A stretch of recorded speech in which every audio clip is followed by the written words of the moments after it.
How you doing, guys? Thank you and welcome back to the channel.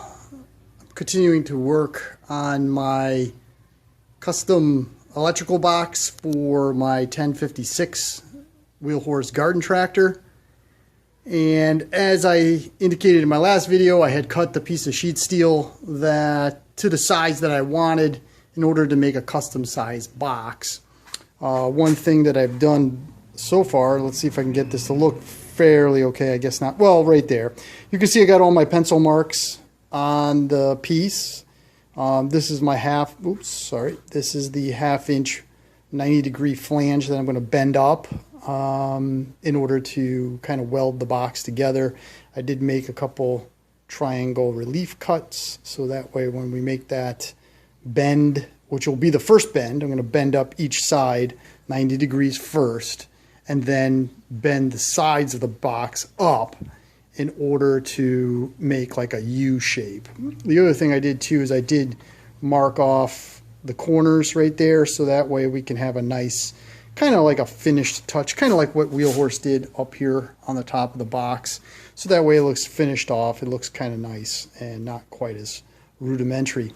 One thing I'm hoping to show you is that you don't need $1 million in tools in order to make a kind of a simple custom addition to your tractor. I mean, really, what do I have? I have a small little square, some files, a set of tin snips, a body hammer. I do have a piece of railroad track, but I mean, any piece of heavy metal will work, and we're going to do it with a vise. All right, so let me get to trimming, get all these pie cuts out, or the triangle cuts out, and I'll be right back.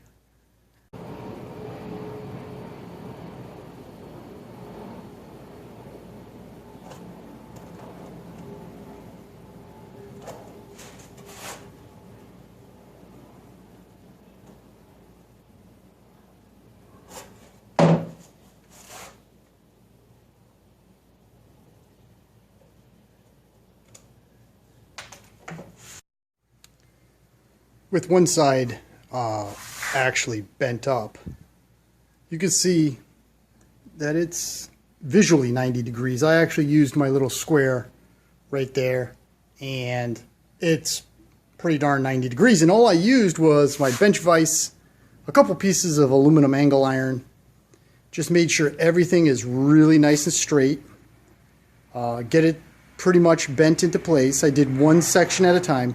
And then I just used the body hammer and my piece of railroad track just to kind of massage it to where I want. So let me show you how I did that, and we'll move on to the next step.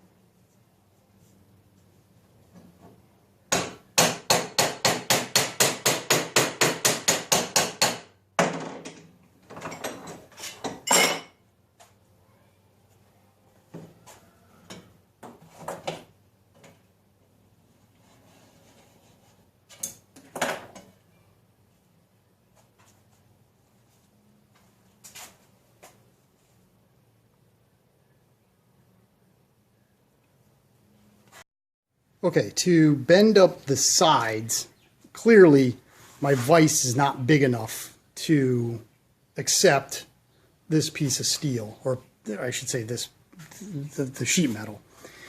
So how am I going to bend that 90 degrees? Well, down here on the floor for years, I have collected little pieces of sheet steel, and this is just like band iron parts. We got some bar stock thrown over there. We got some tubing at the end. I mean, I just got all sorts of junk in these wood boxes. And it's funny because people make fun of me, like my father. He's always like, you know, when you get ready to move, what the hell are you going to do with all this shit? And ultimately, I'm just going to throw it in the dumpster. But until that time, I always go to these boxes to find something that I may need. And lo and behold, look what I found. A piece of angle iron. Now this is a total piece of junk. There's slag. It was cut with a torch at one time, but it fits into this piece perfectly. What's the chances of that? So what I'm going to do is I'm going to lift this up to the height that I need, tighten it down with the vise, and then do my bend. So let me get this thing set up and I'll show you how I did it.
Came out pretty good.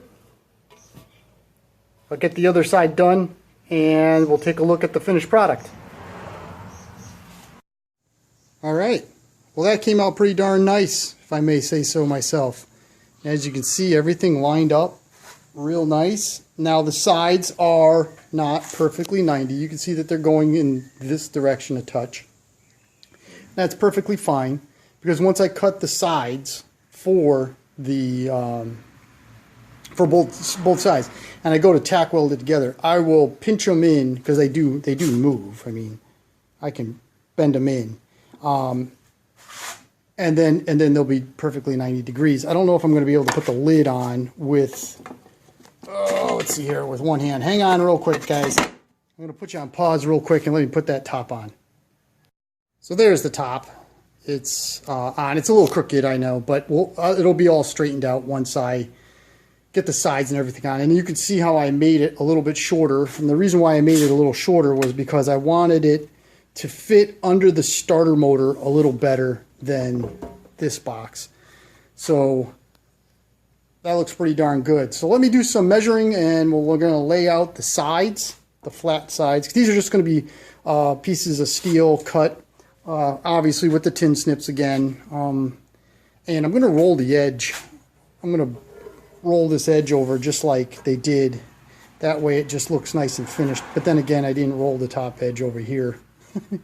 Oh well, I don't know. We'll see how it all works out. But what I'm going to do right now is I am going to start taking some measurements of the sides that I need, and I don't know if I'll weld it up today, but we're definitely going to get everything all situated and made. So let me get some measuring, and I'll be right back.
So there we go. We got the two sides completed.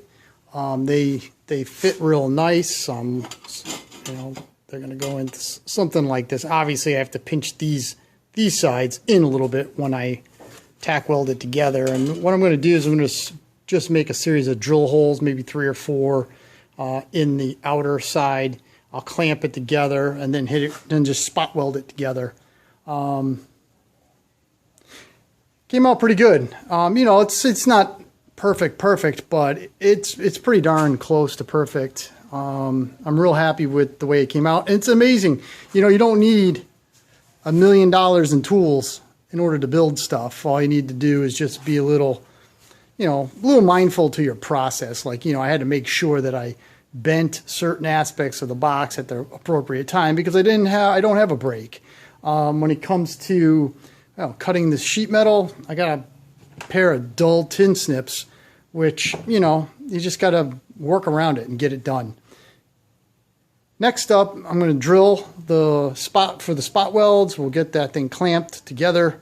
I'll tack it together, and then I'll start making the modifications that I need for it to work on the tractor. Also, I'll have to kind of file fit the lid, the fiberglass lid that I made, to the top of it. But that's for another day. The heat in this garage is just ridiculous, and I think I've done enough. Thank you so much to my valued viewers. Thank you to anyone that's new to the channel. If you subscribed, thank you also. If you're new to the channel, please subscribe. If you liked the video, please hit the like button for me. That would be greatly appreciated, as it does help the video be viewed by other individuals. All right, guys, thank you very much. Have a great day.